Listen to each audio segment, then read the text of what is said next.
Chapter 18. The Journey Home. The coach was far more comfortable than Race's pony had been. The benches of the coach had been decked out with fancy cushions trimmed with ermine. The only discomfort any of the passengers suffered was when the coach went over a rut in the road, and they were rare on this part of the King's Highway. Sitting as he was between Agnot and his sister, Race could see very little outside the coach. He felt happy sitting next to Agnot, feeling the warmth of her body close to his, but with the blinds drawn, the carriage felt dark and gloomy. There was a tension in the air, a tension no doubt caused by the presence of a harpy, and made worse by the lack of any kind of conversation. Although he couldn't see them, Race was aware that the 6 riders were keeping pace with the coach. 2 of them rode at the front of the coach. They scouted the road ahead a short way and made sure that the coast was clear for the coach to proceed. There was also 1 rider on either side of the coach, keeping their eyes on the flanks. Race occasionally caught sight of one of those riders through the small gap between the window of the coach and the blind that covered it. Agnot must have had a clear view of the soldier. She didn't seem to be able to take her eyes off of him. The last 2 brought up the rear, keeping their eyes on the back of the coach and checking behind them occasionally to make sure they weren't being followed. They had been on the road for a mere 25 minutes when Sir Grant shouted, "We're entering the forest!" The Duchess snuggled up to her husband, reached over and took the Duke's hand in hers and squeezed it gently. She seemed to be scared. "Is something worrying you, dear?" the Duke asked. "I don't know," the Duchess replied. "It's just a feeling. I feel certain that something is going to happen." "Don't worry," the Duke assured her, patting her hand gently. "You're just worried because we have a smaller bodyguard than normal, but we still have 6 good men out there." "And 1 woman," Jenny offered. "I doubt that the Earl's arrows are even capable of penetrating their armour," the Duke continued, ignoring his daughter. "Besides which, I'm sure they'll be on the lookout for much easier pickings." "Perhaps," the Duchess replied. She placed her head lightly on his shoulder, but the metal of the Duke's armour was evidently too cold or too hard, and she didn't keep it there for long. "But we are quite the prize when you think about it. 4 members of the ducal family, including the Duke himself, and his wife," Agnot added. "Nevertheless, the elves would have to be pretty certain of themselves to risk an attack," the Duke said in a reassuring tone. It was about an hour later when the Duchess's fears were suddenly proved correct. The coach was travelling through a particularly dark part of the forest. By now they had been on the road for so long that even the Duchess had begun to doubt that anything bad was going to happen after all. Then something hit the roof of the coach with a loud thump. "What was that?" the Duchess cried. "Branch of a tree," the Duke suggested, though he didn't sound convinced. Clearly, it wasn't the branch of a tree. A few seconds later, that initial thump was joined by many others that seemed to be striking the sides of the coach. They were hitting with a kind of rhythm that made Race think of the rain. Fortunately, the sides of the coach were too thick for the arrows to even have a chance of penetrating. "Bandits!" Agnot yelled. "Elves!" Race interjected. "It doesn't matter who," the Duke commented. And then he shouted up at Sir Grant, "Faster! We may be able to outrun their arrows." "Yes, Your Grace," Sir Grant replied, his voice sounding a little strange. From the feel of it, the coach suddenly lurched forward, gaining considerably more speed than it had had. "Let's hope they don't have horses," Race muttered. He couldn't help but notice that he was beginning to shiver a little. Where he was sitting, in the middle of Agnot and Jenny, Race could see very little of what was going on outside the coach. He saw a glimpse of Anida's distinctive armour outside the window on Jenny's side of the coach. She seemed to be keeping pace. Presumably all the outriders were keeping pace. Then he heard a horse cry out in pain. It came from somewhere behind the coach. "Someone is down," Agnot told the Duke. The Duke looked sceptically at the harpy. "I heard it too, Father," Race commented. The Duke was clearly more willing to accept Race's word than that of Agnot. He called up to Sir Grant. "What happened?" "We've lost Lostgene," Sir Grant shouted down.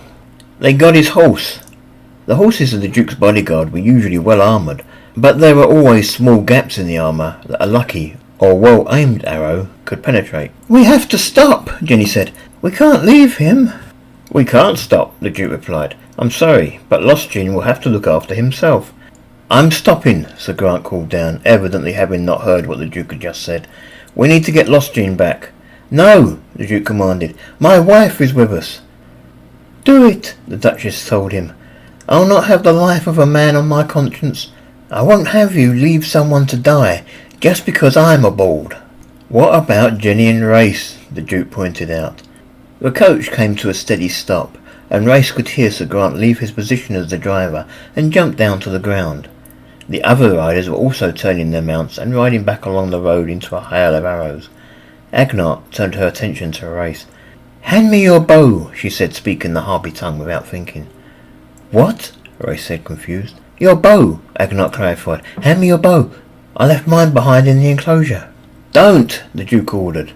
He lifted the blind and took a quick peek out of the window, surveying the scene. Race could tell that although they had passed by the worst of the ambush, there were still at least 2 elves in the trees near enough to the coach that their arrows continued to hit its sides. "It's all right, Father," Race replied. "I didn't bring any arrows." Race then handed his short bow to Agnart. Agnart checked the string quickly and then pulled open the window on her side of the coach. "What are you doing?" Race cried. Agnart reached out and plucked one of the elven arrows from where it had struck the side of the coach, just outside her window. "I never miss, remember?" She knocked the arrow to her bow and fired it without even looking. A moment later, one of the elves still targeting the coach stopped firing. Race could only assume that, as always, Agnart had hit her mark. Agnart also seemed to think so, judging by the look in her eye. Getting to a second arrow was a little harder. It was quite a bit further than the first arrow had been, and she had to reach as far as her arm would go, with the remaining archer trying to put an arrow into the bare flesh of her arm. "This coach is going to need a new paint job," the Duchess commented, trying to put a brave face on it. Race gritted his teeth as he heard an arrow hit the coach, right at about the point where Agnart had put her arm. A moment later he sighed with relief. The elf hadn't hit the harpy, and what was more, he had given her a closer arrow to retrieve. Agnart plucked the arrow quickly from the side of the coach and fired it back out of the window, again without even looking to see where the enemy was. Race didn't see the arrow hit its target, but he heard the resultant squawk from the elf. The lack of any further arrows hitting the side of the coach also gave voice to the fact that her aim had not been off. "It's safe to leave now," Agnart told the Duke. "I'm surprised you didn't turn the bow on us and join the elves," the Duke commented. "I have no wings," Agnart replied, as if that explained everything. The Duke hesitated no longer. He opened the door of the coach and climbed out, unsheathing his sword and turning to face the battle as he did so. "Do be careful, dear," the Duchess called after him. "I will, love," the Duke replied, and then he headed towards the fray. Agnart poked her head out of the open door and smiled to herself. Then she sat back on the cushioned bench and made herself comfortable. Almost as an afterthought, she handed the bow back to Race. "Your father's soldiers are making mincemeat of that elven rabble. I expect we'll be able to continue on our journey soon." "How's Anida?" Jenny asked. "Is she all right?" "Anida?" Agnart asked. "Oh, that must be the woman. Yes, she's fine. The way she fights, she would make a good harpy." The Duke returned to the coach shortly after. From the amount of time he had been gone, Race was doubtful that he could even made it to the skirmish. "The elves seem to have realised that they've bitten off more than they can chew." "Agnart told us your men were making short work of them," Jenny commented. "They are," the Duke agreed. "I think the elves tried to attack us with a band of no more than about 30. Any one of my men is an easy match for all of them. I don't think they've had any martial training." "Be glad you weren't up against harpies," Agnart commented absently. "Their arrows would have made mincemeat of us." "Indeed," the Duke agreed. "Anyway, Sir Grant and the others are chasing the remaining elves into the forest. Once I get back to the castle, I'll dispatch a patrol to mop up anyone that's left. It shouldn't be too much longer before we're back on our way." "Good," the Duchess commented. Did we lose anyone?" "Not a soul," the Duke replied proudly. "Sir Grant really trains the men well." The Duke climbed back into the coach and took his seat. Then to Agnart he said, "That was some excellent shooting, by the way. I'm glad you decided to be on our side." "I had to protect the little chief," Agnart replied. "And besides, as I said, I have no wings." Race put an arm around Agnart, in part to thank her for her kind words, but also because it was something he had wanted to do since he had first seen her. Agnart just glanced round at Race and offered him a reassuring smile. She did nothing to remove the arm. It wasn't really long until Sir Grant was climbing back into the driver's seat of the coach. This time he had someone with him. Race assumed it was Lost Jean, at least until he heard her speak. It was Anida. "Where's Lost Jean?" Race called up. "He's on Anida's horse," Sir Grant called back, Anita thought it would be better if he rode the horse and she rode up here with me. Anita thinks he'd be the better protector." "Don't you believe it," Agnat muttered under her breath. With Sir Grant and Anita in position on the driving bench and the other riders rejoining the coach, they were soon under way again. The rest of the journey back to the castle passed without incident. Sir Grant drove the coach across the drawbridge and pulled it to a stop just inside the castle courtyard. Race could already hear the sounds of the ostlers from the stables taking the horses from the bodyguards. From the sound of it, they were leaving the coach's horses alone for now, probably because it was still a bit of a journey to the stables, and the ostlers didn't want the hassle of having to move the coach by hand. Wondering what they were going to do next to get Agnat into the castle's residency unseen, Race saw Jenny as she carefully moved the curtain aside and checked that the coast was clear of any onlookers. There were a lot of peasants in the courtyard, and many had stopped whatever they were doing to watch the arrival of the coach and to greet the Duke and his wife upon their return. "We need to be careful as we alight," Jenny told Race. "Try not to let too much sunlight get past you as you leave." "What?" Race asked. "I'll show you," Jenny replied.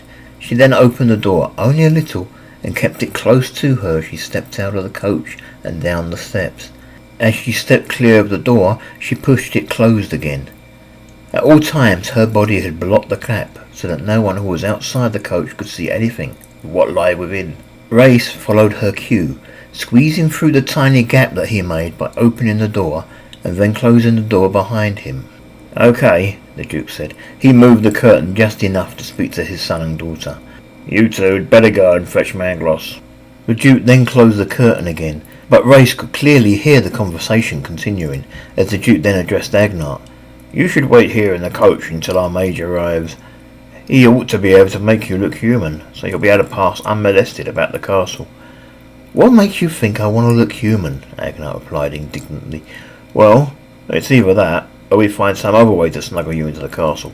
Maybe we can find a bit of luggage big enough for you to fit in." "I'll take the mage," Agnat responded. "I thought you would," the Duke replied. "Come on," Jenny hurried. When Race and Jenny reached Mangloss's hut, Jenny knocked forcefully on the door. There was no answer. She knocked again, a little louder this time. There was still no answer. "Could he be out?" Race asked worriedly. How long would his parents be willing to wait around while he and Jenny searched the castle for the absent mage? Maybe he should head back to the coach and let them know that there was a delay. As it was, though, Mangloss didn't keep his door locked. Jenny pushed it open. "Sister," Race commented worriedly. "He won't mind," Jenny replied calmly. "He enjoys having me visit him from time to time. Remember, we're both apprentices of his.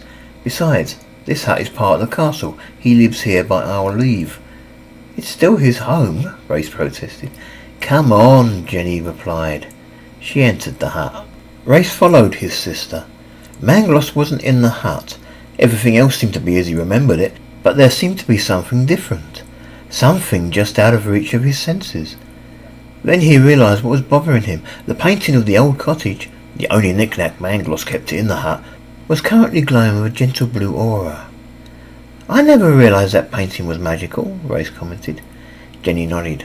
"Come on, I know where he is now."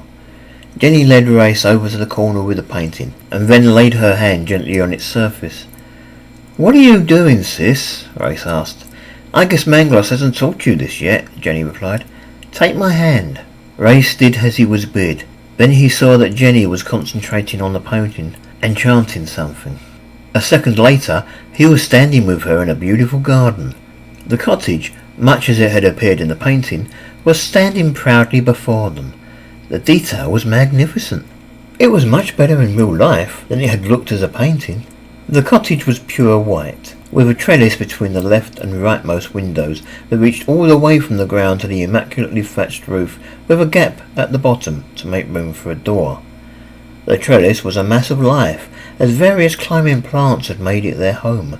The windows also looked perfect. Each was a little square, outside of which were green window boxes growing a vast array of flowers. "Mangloss's real home," Jenny informed him. "I'm amazed," Race declared. "I always wondered where Mangloss slept. I never imagined he would live here, inside a painting. Why haven't I seen that picture glow before?" "It only glows magically when someone is actually inside," Jenny explained. "Come on, and let's see if he's busy." I couldn't even begin to imagine how such a spell would be cast, Race declared, still staring at the cottage. It's not really a painting, Jenny announced. The way Mangloss explained to me, the cottage is real. It actually exists, or it existed 40 years ago when Mangloss cast the spell. To create what you perceive as a painting, Mangloss had to enchant a small number of totems located around the borders of what was to be the painting. Each totem took days to properly enchant. Then he placed a blank canvas in the centre of the cottage and cast one final spell. The cottage, and all its contents, and everything else inside the totems were then effectively sucked into the painting. Unfortunately, the spell also removed the cottage from reality, so now it only exists as a painting. It's amazing, Race declared. I must learn this spell sometime. I'm sure you will, sometime, Jenny agreed. In the meantime, come on, we need to fetch Mangloss. Wait, sis, Race said, feeling suddenly worried.